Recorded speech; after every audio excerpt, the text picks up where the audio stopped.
शैलेश जी, हम देख रहे हैं कि जिस तरह से चुनाव आगे बढ़ता जा रहा है 2023 विधानसभा का, कई चीजें सामने आ रही है। पहले हमने देखा था कि एक परिपाटी चली जा रही सचिन पायलट और गहलोत की लड़ाई, उससे आपकी बीजेपी को कहीं ना कहीं फायदा होता दिख रहा था। लेकिन जो पिछले दिनों घटनाक्रम बदला है, उसके बाद दोनों एक धरातल पर आते हुए दिखे हैं, दोनों एक दूसरे की तारीफ करते हुए दिखे हैं। उन सबके बीच 2023 का चुनाव बीजेपी के लिए आसान नहीं रहने वाला। आप कैसे देखते हैं 2023 चुनाव को बीजेपी के लिए? सुमित जी, सबसे पहले तो मैं आपको धन्यवाद कहूँगा कि आपने अपना कीमती समय निकाला और पार्टी का मंडल अध्यक्ष होने के नाते आप आए और यहाँ बैठ करके आप अपना इंटरव्यू मेरा ले रहे हैं। सुमित जी, मैं कहना चाहूँगा कि ये एक दिखावा ही है इनका, ये कोई साथ नहीं है। पायलट और गहलोत जी कितने ही आपस में केंद्र में इनके जाकर के बैठा लें कर लें। वेणुगोपाल जी ने जब इनकी बैठक थी उसके बाद में बोला कि साहब आज की बैठक बड़ी एकदम सीरियस माहौल में हुई है और अब सब कुछ हो गया। तो इसका मतलब क्या है, पहले की जो बैठकें थी वो क्या मजाक थी? कुछ भी निर्णय नहीं निकलने वाला है और आपस में इनकी खींचतान बंद नहीं होगी। गहलोत जी सचिन पायलट को आगे नहीं आने देंगे और पायलट जी जो है वो गहलोत जी के सामने घुटने नहीं टेकेंगे। ये एकदम आप मजबूत मानते हैं स्थिति बीजेपी की राजस्थान बीजेपी की में? मजबूत, एकदम मजबूत स्थिति है। पार्टी के आंतरिक सर्वेक्षण में भी आया है और जो स्वतंत्र सर्वे हुए हैं उनमें भी आया है, पार्टी को 150 प्लस सीटें मिलेंगी राजस्थान में। और जन समुदाय पूरा, जो गहलोत जी की कांग्रेस सरकार है उसे त्रस्त है। कोई भी जनहित में फैसले नहीं लिए गए हैं।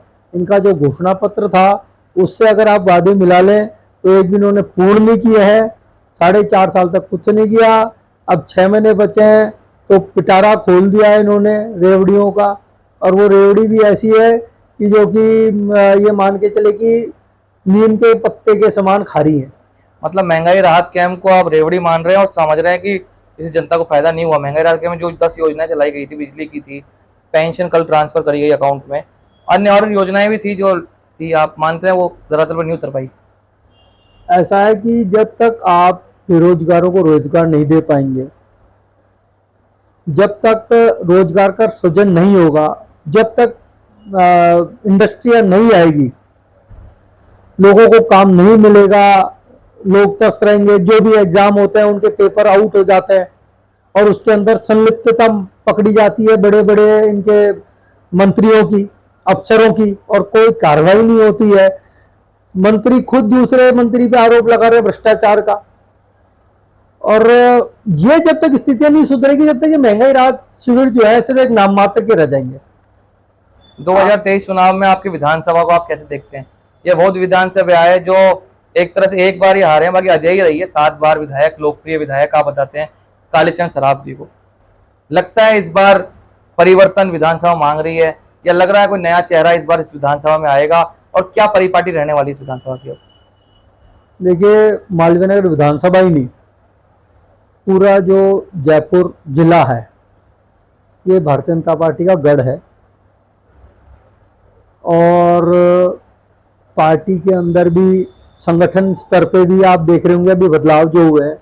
माननीय प्रदेश अध्यक्ष हमारे जो पार्टी ने दिए हैं, 48 की उनकी उम्र है। राजनीतिक क्षेत्र में एक युवा माना जाता है, 48 कोई ज़्यादा उम्र नहीं होती, युवा चेहरा है। उसके साथ अभी जो टीम दी है पूरी प्रदेश की, वो एक नई टीम है, ऊर्जावान टीम है। मोर्चों के जो अध्यक्ष बदले गए वो एकदम ऊर्जावान है।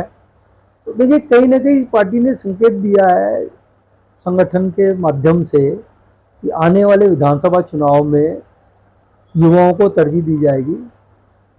एक ऊर्जावान मतलब आपका मानना है कि विधायक साहब का टिकट कट गया क्योंकि आप कह रहे हैं युवाओं को मौका मिलेगा, मतलब उनको टिकट नहीं मिलेगा? ये संगठन जो है उसकी जो एक रणनीति के तहत सारे कार्य होते हैं। तो हम जब कार्य देख रहे हैं उसी के आकलन लगाते हैं। और सबसे बड़ी बात यह है कि युवा, कर्मठ कार्यकर्ता, संगठन निष्ठ हो। जो भी संगठन ने जो तय किया है उन सबके मापदंड ही है, मतलब उच्च मापदंड लेके चल रही है संगठन। कोई हल्का मापदंड नहीं तय करेगी। जिसे भी उम्मीदवार बनाया जाएगा उसके लिए मापदंड तय किए जाएंगे और उच्च मापदंड तय किए जाएंगे। जैसे पढ़ा लिखा होना चाहिए, शिक्षित हो, युवा हो, कर्मठ हो, क्षेत्र को जानता हो, कार्यकर्ताओं को साथ लेके चलने वाला हो, ईमानदार हो, उसकी जो पृष्ठभूमि जो है वो भी संगठन की होनी चाहिए। तो ये सब बात तो आप में भी, तो मतलब आप दावेदारी कर रहे हैं? देखिए, दावेदारी नहीं, हम सब संगठन है, हम टीम है। संगठन जो आदेश देगा वो सभी मानेंगे। ये दावेदारी के लिए नहीं बोल रहा हूं मैं, ये सब बातें ये हो रही है कि मतलब संगठन आप ने दावेदारी नहीं करते? मापदंड तय किए हैं। नहीं, मैं मतलब कह रहा हूँ आप दावेदार मान रहे संगठन हैं। अगर मुझे बोलेगा तो चुनाव शहर से लड़ूंगा, क्यों नहीं लड़ूंगा? मतलब चुनाव लड़ने के इच्छुक तो हैं आप? अगर संगठन बोलेगा तो क्यों नहीं। एक चीज मुझे बताइए, आज हम सब लोग एक जिस क्षेत्र में जो दायित्व मुझे दिया गया, मंडल का मुझे दायित्व दिया, मंडल अध्यक्ष का, तो उसका निर्वहन कर ही रहे। ऐसा नहीं है, क्यों नहीं निर्वहन करेंगे। उसी तर्ज पे अगर संगठन कुछ तय करता है मेरे लिए कोई जिम्मेदारी, तो वो जिम्मेदारी निभाएंगे, क्यों नहीं निभाएंगे। आप आरएसएस का चेहरा है, आरएसएस लॉबी से आते हैं, और हमने देखा कि पूरी विधानसभा में ऐसी बातें सुनने को मिलती है कि आरएसएस लॉबी इस विधानसभा में चुनाव में स्ट्रांग रहेगी। मतलब जो आरएसएस जिसको पसंद करेगा उसी को टिकट मिलेंगे के रूप में। आप किस प्रकार समझते हैं इसको, क्या कहना चाहते हैं आप? देखिए, क्या होता है कि एक अल्प, मान लीजिए कि जिसको नॉलेज नहीं होती संगठन की, उस तरह की ये प्रश्न सभी करते हैं। ये तो यार संघ के हैं, आरएसएस के जो है स्वयंसेवक हैं। आप ये देखिए कि संघ के स्वयंसेवक सभी रहे हुए हैं, और जो हमारा बेस है, जो मैं बात कर रहा हूँ जयपुर जिले की, तो आज से ही नहीं, जब से देश आजाद हुआ है तब से ही जनसंघ का गढ़ रहा है। और कहीं ना कहीं कभी ना कभी मैं मानता हूँ 70% से ज्यादा जो जनता है वो संघ की कभी ना कभी स्वयंसेवक भी रही है। तो ऐसा नहीं है, संगठन सर्वोपरि है। और हम अभी जो काम कर रहे हैं दायित्व के तहत संगठन का ही काम कर रहे हैं। आपके कार्यकाल की सबसे बड़ी उपलब्धि क्या मानते हैं? आपको लगभग 2-2.5 साल हो गए हाँ, मंडल अध्यक्ष बनने को। सबसे बड़ी उपलब्धि आप क्या मानते हैं अपने मंडल अध्यक्ष कार्यकाल की? ये तो आप बताएं। कि मैं तो देखो, जो हो सकता है कि जब आप मेरा इंटरव्यू ले रहे हैं और मैं बोलूंगा तो दूसरे विरोधी बोलेंगे नहीं ये तो नहीं है। आकलन तो आप लोगों को करना चाहिए। ये प्रश्न तो मेरा आपसे है कि मेरे 2.5 साल पूर्ण हुए हैं, और आप लोग आकलन करें कि संगठन को मैंने कैसे चलाया, मंडल का कार्यक्रम जो भी हुए वो कैसे हुए। तो ये तो कार्यकर्ताओं को तय करना चाहिए, हमारे पदाधिकारियों को तय करना चाहिए, आपको तय करना चाहिए। आप भी क्षेत्र में रहते हैं। अंतिम सवाल आपसे यही है कि आगामी विधानसभा चुनाव है, आप कह रहे हैं जिसको भी टिकट मिलेगा आप लगेंगे साथ, तो आपके मंडल की रणनीति क्या है? किस प्रकार से आप फाइट में रहने वाले? क्योंकि इस समय हम देख रहे हैं कि एक परिपाटी विधानसभा की जो हर बार थी वो बदलती हुई दिख रही है। कांग्रेस के भी अब लोग हैं वो एक्टिवली आने लगे हैं, अपनी बात रखने लगे हैं, और अर्चना शर्मा जी के कामों से लोग खुश भी नजर आते हैं। इन सब के बीच एक संगठन के रूप में आपकी क्या जिम्मेदारी है? किस प्रकार से विधानसभा चुनाव में जाएंगे और क्या आपकी स्ट्रेटेजी रहेगी? देखिए, सिर्फ एक प्रोपोगेंडा है और कुछ भी नहीं है। कांग्रेस का यहाँ पे कोई संगठनात्मक कोई वजूद नहीं है पूरे विधानसभा क्षेत्र में। वही वाली कहानी है, ये चुनाव नजदीक आते हैं तो ये क्षेत्र में नजर आ जाते हैं। अर्चना शर्मा जी के पास में अभी यहाँ पर ऐसा कोई दायित्व नहीं है, संगठनात्मक भी नहीं है और कोई जनप्रतिनिधि वाला भी नहीं है।